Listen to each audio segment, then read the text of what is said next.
Donc, l'eau arrive tout au-dessus, au bout des planches, couler à ce bout-là des planches pour venir faire tourner la roue à aube dans ce sens-là. Comme ça. Et l'eau ressortait par l'évacuation du bief qui est en dessous. Tout ça s'est arrêté en 1982 suite à la maladie de Madame Proriol. Son mari a tout arrêté pour s'occuper d'elle.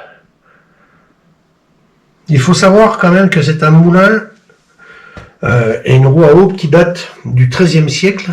Les premières traces ont été retrouvées dans un livre qui s'appelle le Lièvre, qui est l'ancêtre du cadastre. Cadastre a été inventé par Napoléon, enfin à l'époque de Napoléon, donc après. Et donc avant, le seul document officiel, c'était le Lièvre. Les premières traces, c'est 1298. Donc là, on est dans un bâtiment qui date du XIIIe siècle. Voilà. Vous êtes en présence là de tout le mécanisme qui fait fonctionner le moulin.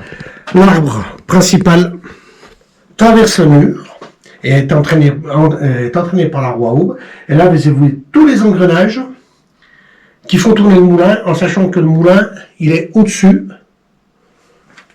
Et il tourne avec l'axe qui est là. Voilà. Ça, ce moteur-là, c'est un moteur ballot, c'est ce qu'on appelle une motopompe, qui date de 1902. Il servait à faire tourner le moulin quand il n'y avait pas assez d'eau. Le moulin et la scierie. Tout était actionné avec des poulies et des courroies. Tous les engins fonctionnaient à l'eau, rien ne fonctionnait à l'électricité.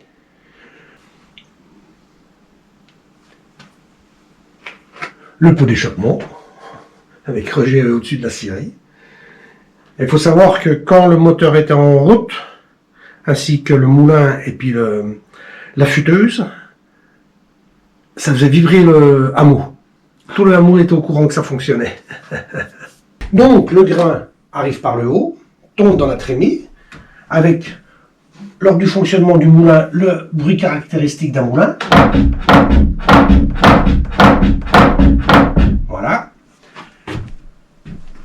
Il y a à l'intérieur deux meules. La première meule, c'est ce qu'on appelle la meule tournante. Et en dessous, une meule fixe. Ça tourne. Le grain est écrasé, malaxé. Et ensuite, il ressort la farine par ce petit-là, cette arrivée-là, pour et récupérer par ces godets en cuir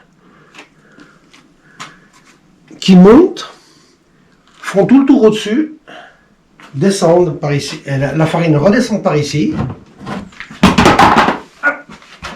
pour venir alimenter les sacs à farine, tout simplement.